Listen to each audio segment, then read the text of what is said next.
Shalom buat kita semua. Tuhan Yesus hikmat bagi kita. Di hari ini kita akan belajar firman Tuhan. Tapi sebelumnya mari kita bersatu dalam doa. Bapa yang baik, Bapa yang berada dalam kerajaan surga, kami menghampirimu ya Tuhan.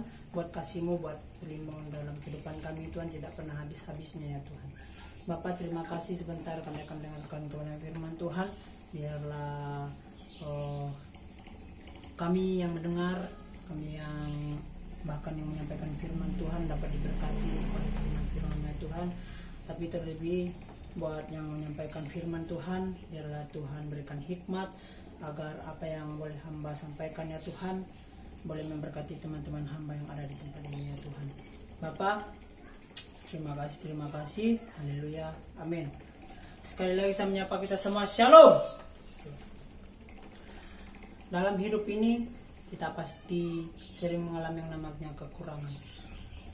Kekurangan apa? Baik itu dalam hal ekonomi, baik itu dalam banyaklah kekurangan hikmat, kekurangan pengetahuan, seperti itu. Dalam hal ini kita akan sama-sama belajar tentang bagaimana seharusnya yang kita lakukan sebagai anak-anak Tuhan. Nah, kita lihat dalam Filipi 4 ayat 10 sampai 13, saya akan bacakan buat kita. Teman-teman baca dalam Alkitab masing-masing. Filipi 4 ayat 10 sampai 13 dengan firman Tuhan, yang dimana topiknya terima kasih atas pemberitaan jemaat. Aku sangat bersuka cita dalam Tuhan bahwa akhirnya pikiranmu dan perasaanmu bertumbuh kembali untuk aku. Memang selalu ada perhatianmu, tetapi tidak ada kesempatan bagimu. Kukatakan ini bukanlah karena kekurangan, sebab aku telah belajar mencukupkan diri dalam segala keadaan. Aku tahu apa itu kekurangan dan aku tahu apa itu kelimpahan.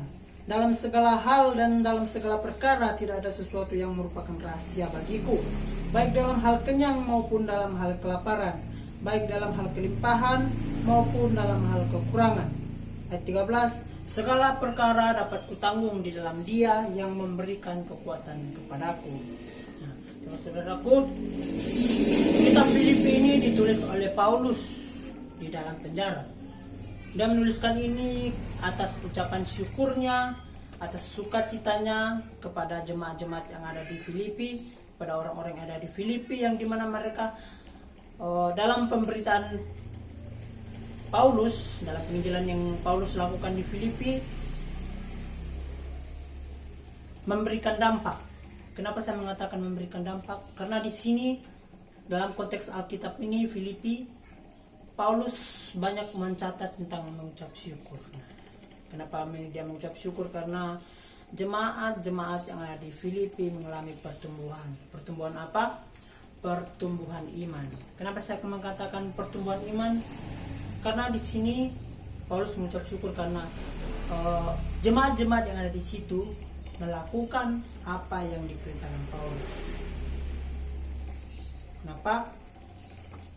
Contohnya, mereka berbuat baik. Mereka berbuat baik dengan memberkati orang-orang.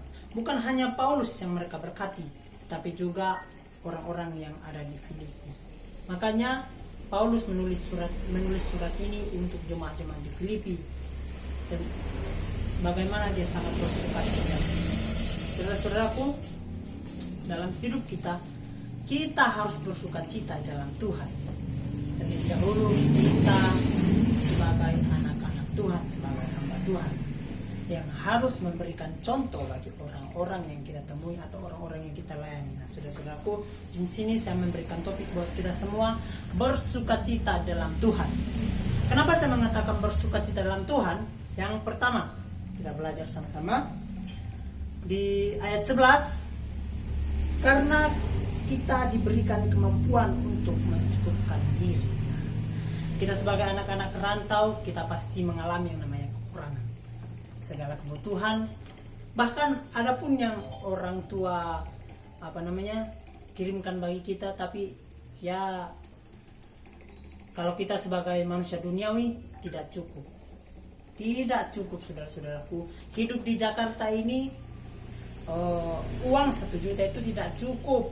Tidak cukup, saudara-saudaraku. Nah, jadi di dalam konteks Alkitab ini Paulus mengajak kepada kita, di dalam Tuhan kita mampu mencukupkan diri. Segala kebutuhan kita, segala kekurangan yang kita alami, di dalam Tuhan kita pasti merasa cukup.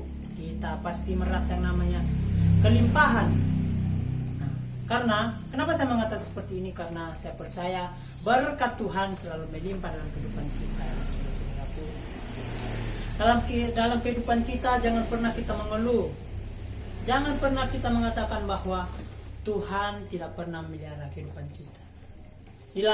Di dalam Alkitab ini, di dalam kitab Filipi ini sangat jelas dikatakan Paulus bahwa begitu besar pemeliharaan Tuhan dalam hidupnya, begitu besar kasih Tuhan dalam hidupnya. Di dalam pelayanannya di Makedonia, dimanapun di seluruh Asia, dia melayani itu walaupun walaupun dia dicerca, dihina, bahkan dimasukkan dalam penjara berkali-kali, dia tidak pernah mengatakan bahwa dia celaka. Dia tetap mengucap syukur, dia tetap bersuka cita bahwa pemeliharaan Tuhan dalam kehidupannya. Nah, begitupun dengan kita sebagai anak-anak Tuhan, sebagai orang percaya, dalam kita memberitakan Injil, jangan pernah kita mengeluh, jangan pernah kita merasa kita selalu kekurangan, kita selalu kalau kata kasarnya kita bilang miskin. Memang melayani Tuhan itu tidak enak, saudara-saudaraku. Melayani Tuhan itu tidak enak. Kita harus meninggalkan sikap-sikap yang tidak baik. Nah, yang tidak baik contohnya sikap-sikap duniawi, yang ini itu. Ya, kita bilanglah yang maunya enak saja, maunya instan saja. Di dalam Tuhan, dan kita memberitakan Injil, kita pasti mengalami yang namanya pencobaan. Kenapa? Karena di dalam pencobaan yang kita alami ada rencana Tuhan yang luar biasa dalam kehidupan kita. Jadi jangan takut dengan yang namanya kekurangan, saudara-saudaraku. Jangan takut yang namanya dengan kekurangan, karena saya percaya kita diberkati Tuhan. Amin. Kita lanjut di poin yang kedua. Kenapa saya mengatakan bersukacita dalam Tuhan? Karena tidak ada sesuatu rahasia bagi kita. Di ayat 12. Kenapa saya katakan kita bersukacita di dalam Tuhan? Tertutup buat ayat di ayat 12. Karena tidak ada sesuatu rahasia bagiku. Di dalam Tuhan, dalam kita hidup, kita melakukan aktivitas kita, dosa, kebaikan, atau apapun itu yang kita lakukan, Tuhan pasti tahu. Jadi saudara-saudaraku, jangan pernah kita melakukan dosa, jangan pernah kita melakukan pelanggaran, sebenarnya kita berbuat jahat kepada orang-orang, kita berpikiran jahat aja kepada orang-orang, itu sudah berdosa. Jadi saudara-saudaraku, kita sebagai anak-anak Tuhan, sebagai orang yang tahu kebenaran, kita harus berbuat baik. Karena segala sesuatu yang kita perbuat, Tuhan tahu. Segala sesuatu yang kita lakukan tidak bisa kita rahasiakan. Kita sembunyikan di lubang semut sekalipun, Tuhan pasti tahu. Nah, jadi saudara-saudaraku, berbuatlah baik, lakukanlah kebaikan untuk mempermuliakan nama Tuhan Yesus. Nah, kita lanjut poin yang ketiga, poin yang terakhir bagi kita. Kenapa saya mengatakan bersukacita dalam Tuhan? Karena di ayat 13, karena segala perkara dapat kita tanggung di dalam Dia, alias Dia itu adalah Tuhan, saudara-saudaraku. Segala masalah yang kita alami, segala pergumulan yang kita hadapi di dunia pelayanan kita serahkan kepada Tuhan.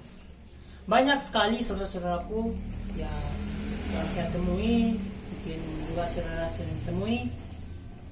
Setiap kali ada orang-orang yang banyak masalah, yang memiliki banyak masalah, yang ditemui yang pertama itu bukan Tuhan, tetapi sahabat, saudara-saudaranya. Tapi di konteks ini, cuman di dalam Tuhan, cuma di dalam Yesus saja kita mampu menanggung segala sesuatu. Masalah yang kita alami di dalam Tuhan itu pasti ada jalan keluar. Yakinlah dan percaya. Jangan kita kalau memiliki masalah, yang kita temui itu bukan sahabat saudara-saudara, bukan juga teman-teman kita, tapi Tuhan Yesus. Karena Tuhan Yesuslah yang mengetahui, karena Tuhan Yesuslah sumber dari segala sesuatu yang kita miliki dalam kehidupan ini. Masalah yang kita alami, pergumulan yang ada dalam diri kita serahkan kepada Tuhan. Karena saya yakin dan percaya Tuhan akan memampukan kehidupan kita.